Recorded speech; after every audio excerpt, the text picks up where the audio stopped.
Hey, I'm Harley Formas. I'm your professor for KSPE 2150, CPR and First Aid Online. This is just an introductory video to answer a few questions, common questions that come up every semester, and kind of direct you as you go through this course. There's a couple things you're going to need. First, make sure you print out the syllabus and read it and go through it thoroughly in case you have any questions. I may answer some of those questions for you here today.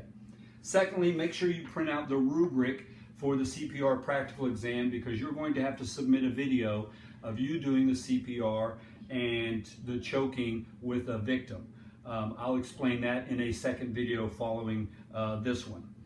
After you print out the syllabus, there's a couple things I want you to pay attention to. First, the textbook.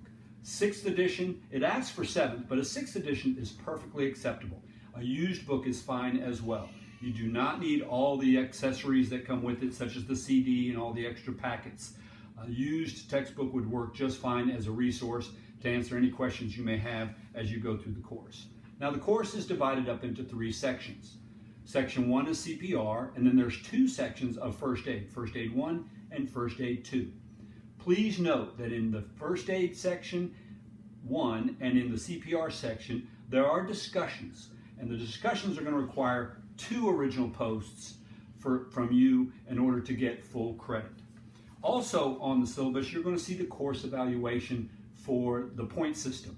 This is a point system where you start at 0 and you add points and you build your points up as you go through the semester. Obviously, the more points, the higher your score and the higher your grade at the end of the semester.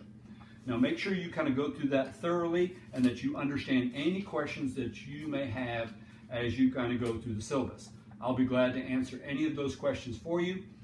You can text me, you can email me, and we'll certainly work through any problems you may have.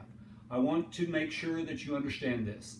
You are not required to attend for the CPR practical exam. You will be submitting a video, but it is going to be difficult for you on one part only, and that is that you're going to have to somehow find use of a mannequin. Whether it's a fire department, police department, the health department, local YMCAs and some of the recreation departments have mannequins that you're going to need to borrow at least to do your video. Now your video is not going to be very long, but you're going to need an adult mannequin. For the infant though, you don't need an actual mannequin. A baby doll would work just fine, or even a stuffed animal if necessary. And I will show you all that information on the next video. Thank you, and I hope you have a great semester.